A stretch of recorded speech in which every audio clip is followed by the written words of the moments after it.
Hey everyone, buckle up. We're diving into the thrilling world of economics where the stakes are high, the jargon is baffling, and the jokes are, well, let's just say I'm trying my best. Today's main event, left-wing versus right-wing economics, dawn of the fiscal freaks. It's like Alien versus Predator, but instead of slimy aliens and dreadlocked hunters, we have tax cuts and social programs. Now before you click away faster than a politician dodges a tough question, I promise to make this as painless and maybe even slightly enjoyable as possible. We'll be your guide through this confusing landscape using real-world examples, mind-blowing statistics, okay, maybe just regular statistics, and enough humor to keep you awake. Because let's face it, economics can be drier than a popcorn fart in a sandstorm. This isn't just about boring numbers and graphs, though. It's about understanding the different approaches governments take to manage their economies and how those choices impact people like you and me. So grab your thinking caps, or your favorite comfy blanket, and get ready to explore the wild world of left-wing and right-wing economics. Let's start with the lefties, shall we? No, not the ones who can't throw a baseball straight. We're talking about left-wing economics. Imagine a world where the government ensures everyone gets a fair shot. Left-wing economics uses government power to promote equality and social welfare. Think universal healthcare, free education, and strong social safety nets. By taxing the wealthy and redistributing wealth, we can create a fairer society. It's about a basic standard of living for everyone. Now let's hop over to the other side of the ring, where the right-wingers hang out. Picture a world where the government is like a hands-off referee, letting individuals and businesses duke it out in the free market. That's the gist of right-wing economics. Right-wing economics, often associated with capitalism or free market economics, emphasizes individual freedom, limited government intervention, and the power of the market to allocate resources efficiently. In this system, businesses are encouraged to thrive, competition is king, and success is seen as a reward for hard work and innovation. Think of it like a giant game of Monopoly, where the person with the most money and property wins. It's a bit ruthless, sure, but supporters argue that this cutthroat competition ultimately leads to innovation, economic growth, and a better life for everyone. They believe that lower taxes, deregulation, and free trade will unleash the entrepreneurial spirit and create a more prosperous society. Of course, critics argue that this system can lead to inequality, as those who start with more advantages are likely to do better, while others might get left behind. Let's take a trip to the 1980s, a time of big hair, shoulder pads, and Ronald Reagan. Reagan ushered in an era of right-wing economic policies. His trickle-down economics aimed to cut taxes for the wealthy to stimulate growth. The idea was that these tax breaks would create jobs and benefit everyone. The reality, however, is more complicated. Economic expansion came with increased income inequality. The gap between the rich and the poor widened. Fast forward a couple of decades and we find ourselves in the midst of the 2008 financial crisis, a global economic meltdown that nearly brought the entire system crashing down. Remember those images of panicked bankers, plummeting stock prices, and people losing their homes? Yeah, good times. Now, while the causes of the crisis are complex, one contributing factor was deregulation, a key tenet of right-wing economics. For years, the financial industry had enjoyed looser regulations, allowing them to engage in riskier behavior, like subprime mortgages and complex financial instruments that even they didn't fully understand. Think of it like letting a bunch of teenagers loose in a candy store with unlimited credit cards. Sure, they might have a blast in the short term, but eventually someone's going to end up with a stomachache and the whole place might just explode with sugar.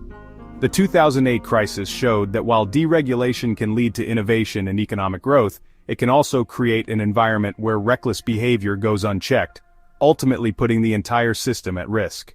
One of the most enduring debates in economics is the relationship between tax cuts and economic growth. Right-wing economists argue that lower taxes, especially for businesses and high earners, act like a shot of adrenaline to the economy, boosting investment, job creation, and overall prosperity. It's like taking the governor off a race car, they say. Less government interference means more speed and economic dynamism. They point to historical examples like the Reagan tax cuts as evidence that this approach works. Left-wing economists, however, view this argument with a healthy dose of skepticism. They contend that while tax cuts might provide a short-term sugar rush to the economy, they often lead to higher deficits, reduced government revenue, and cuts to essential social programs in the long run. They argue that investing in education, infrastructure, and social safety nets is a much more sustainable way to promote long-term economic growth and benefit a wider segment of the population. It's like investing in a good pair of running shoes, they say. It might cost more upfront, but it will pay off in the long run with better performance and fewer injuries. Now here's the thing about economic policies: they don't exist in a vacuum. They have real-world consequences impacting people's lives in profound ways. One of the most significant impacts of right-wing economic policies, particularly those focused on tax cuts and deregulation, has been the widening gap between the rich and the poor. While proponents argue that these policies benefit everyone by creating a more prosperous society overall, critics point out that the gains are often concentrated at the top, while those at the bottom struggle to keep up. Imagine a game of Monopoly where one player starts with all the properties and hotels, while the others are stuck with Baltic and Mediterranean avenues. Sure, the game might technically be fair, but it's pretty clear who's going to come out on top. This growing inequality has far-reaching consequences, not just for individuals but for society as a whole. It can lead to social unrest, political instability, and a decline in overall well-being. So, while right-wing economic policies might sound good in theory, it's crucial to consider their impact on all members of society, not just those at the top of the economic food chain. Alright folks, let's hop across the pond to Scandinavia, a region often held up as a shining example of left-wing economics in action. Think cozy sweaters, minimalist furniture, and a government that's more involved in your life than your mother-in-law after 3 glasses of wine. Now before you pack your bags and brush up on your Swedish, remember that even utopia has its quirks. The Scandinavian model, often described as social democracy, is based on a mix of free market capitalism and robust social welfare programs. They've got universal healthcare, free education from preschool to university, generous parental leave policies, and a strong safety net for the unemployed. It's like a giant comfy blanket for their citizens, paid for with some of the highest taxes in the world. So, is this socialist paradise all it's cracked up to be? Well, it depends who you ask. Scandinavians enjoy a high standard of living, low crime rates, and a strong sense of social cohesion. But critics argue that their high taxes stifle innovation and entrepreneurship. Plus, let's be real, those long dark winters can't be good for anyone's mood, even with free healthcare. Universal healthcare, a topic that gets people more riled up than a squirrel in a peanut factory. It's a cornerstone of many left-wing economic systems, the idea that everyone deserves access to quality healthcare, regardless of their ability to pay. Proponents argue that it's a moral imperative, ensuring that everyone has the opportunity to live a healthy life. They point to countries like Canada and most of Europe, where universal healthcare is the norm, and people don't go bankrupt from medical bills. Sounds pretty good, right? Well, hold your horses. Critics argue that government-run healthcare is inefficient, plagued by long wait times and limited choices. They fear that it would lead to rationing of care, with government bureaucrats deciding who gets what treatment. They also worry about the cost, arguing that it would lead to sky-high taxes and bankrupt the country. It's a complex issue with no easy answers, kind of like trying to assemble IKEA furniture after a bottle of wine. Next up, let's talk about the minimum wage, that magical number that determines how much money you get paid for flipping burgers, folding clothes, or any other entry-level job that keeps the economy humming along. Left-leaning folks argue that a higher minimum wage is essential for lifting people out of poverty and reducing income inequality. They say that no one who works full-time should have to live below the poverty line, struggling to afford basic necessities. They argue that a higher minimum wage boosts the economy by putting more money in the pockets of low-wage workers, who then spend it in their communities. It's a win-win, right? Well, not so fast, say the critics. They warn that raising the minimum wage too high will force businesses to raise prices, leading to inflation that hurts everyone. They also worry that it will lead to job losses, as businesses automate tasks or reduce their workforce to offset the higher labor costs. It's a delicate balancing act, trying to find that sweet spot where workers earn a living wage without causing economic chaos. Section 4. Education, investing in the future or bankrupting the present. Last but not least, let's talk about education, the key to unlocking human potential, or at least that's what they tell us. Left-leaning folks believe that education should be a right, not a privilege, and they advocate for increased government funding for schools, particularly in disadvantaged communities. They argue that investing in education is investing in the future, creating a more skilled workforce and a fairer society. They point to countries like Finland with its highly regarded education system and emphasis on early childhood education as a model to emulate. However, critics argue that simply throwing money at the problem won't solve it. They point to bureaucratic inefficiencies, bloated administrations, and a lack of accountability in the education system. They also worry about the cost of free college tuition, arguing that it would saddle students with massive debt and wouldn't necessarily lead to better job prospects. It's a complex issue, kind of like trying to solve a Rubik's Cube while riding a unicycle. Okay folks, it's time to break out the spreadsheets and calculators because things are about to get real. Numbery. We've explored the philosophies and policies of both left and right-wing economics. Now let's see how they stack up in the real world, using everyone's favorite thing, cold hard data. But before we dive into this statistical showdown, a word of caution. Economics is not an exact science. It's more like interpretive dance, open to interpretation, influenced by context, and prone to the occasional wardrobe malfunction. So while we'll be looking at indicators like GDP growth, income inequality, and social mobility, remember that these numbers only tell part of the story.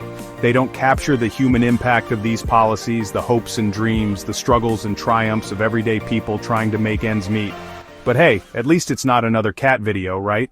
Let's start with the big kahuna of economic indicators, gross domestic product, or GDP. It's the total value of goods and services produced in a country, kind of like the economic report card for nations around the world. Right-leaning folks tend to argue that their policies, focused on free markets and limited government intervention, lead to higher GDP growth. They point to the roaring economies of the 1980s under Reagan or the tech boom of the 1990s as evidence. Left-leaning folks, however, counter that GDP growth doesn't tell the whole story. They argue that it's possible to have a growing economy where the benefits are concentrated at the top, while the middle class shrinks and poverty persists. They prefer to look at indicators like median income growth, poverty rates, and social mobility to get a more complete picture of how the economy is impacting people's lives. It's like arguing over the best flavor of ice cream. Everyone has their preference, and there's no right or wrong answer, except for mint chocolate chip, which is objectively the best. Section 3. The happiness factor. Can money buy contentment? Now let's get philosophical for a moment, shall we? Is economic growth the be-all and end-all of a successful society?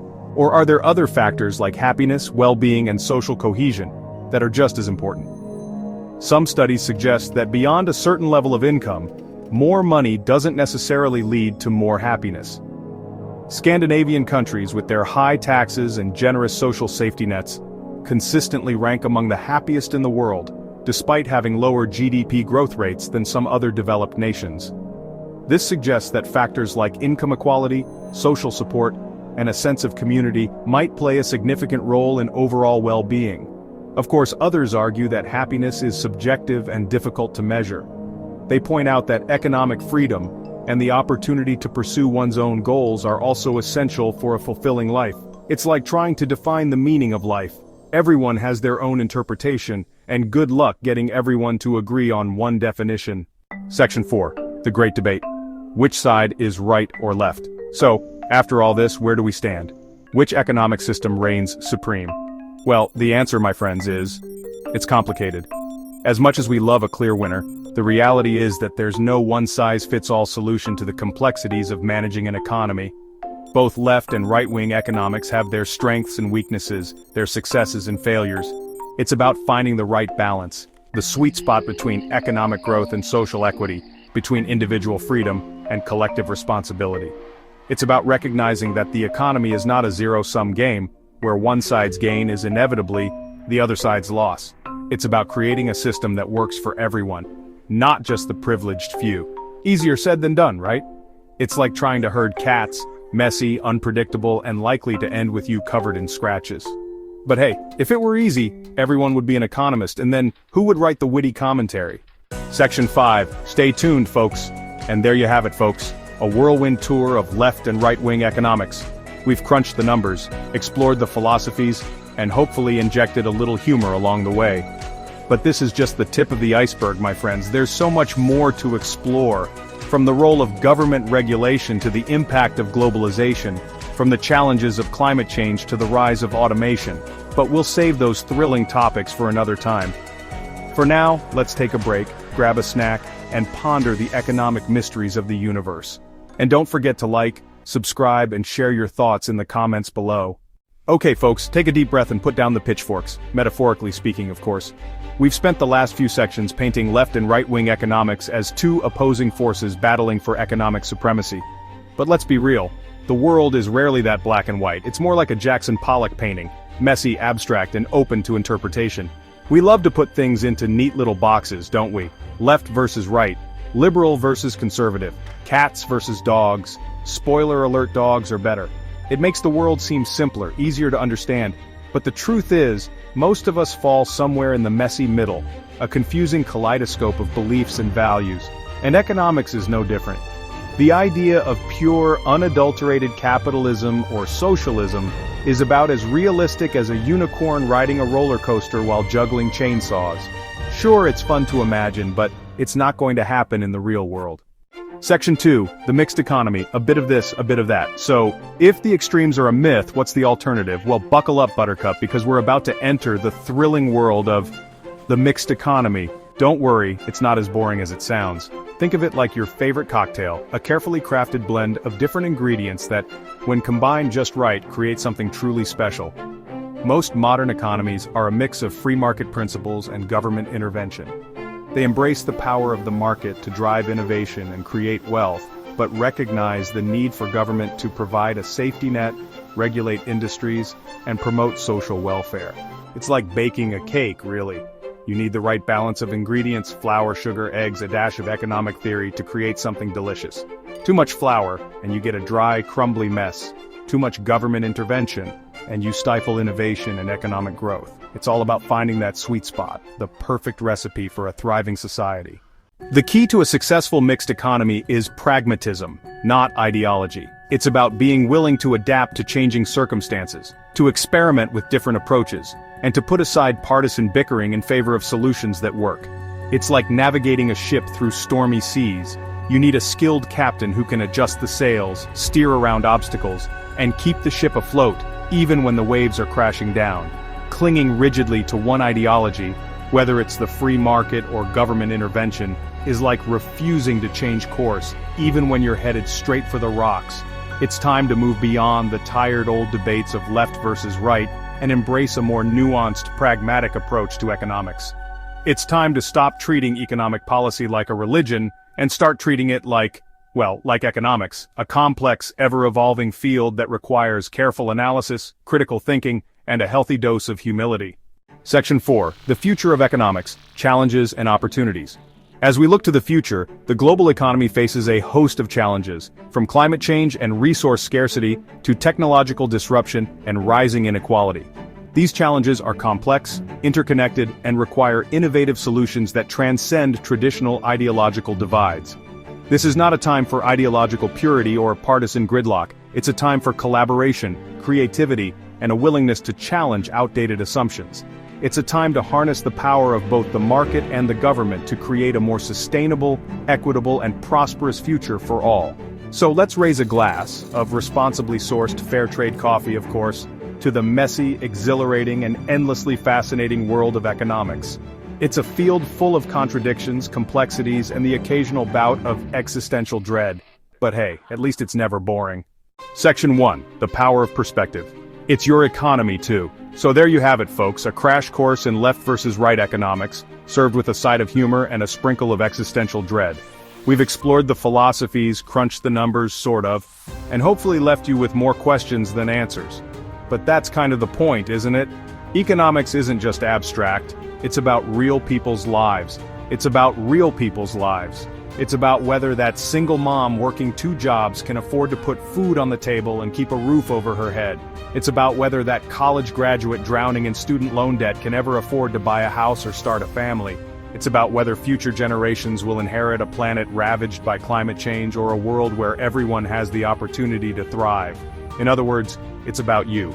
Yes, You, the person watching this video in your pajamas, probably eating cereal at an unreasonable hour, you have a stake in this game whether you realize it or not. Your vote, your voice, your choices as a consumer, they all matter.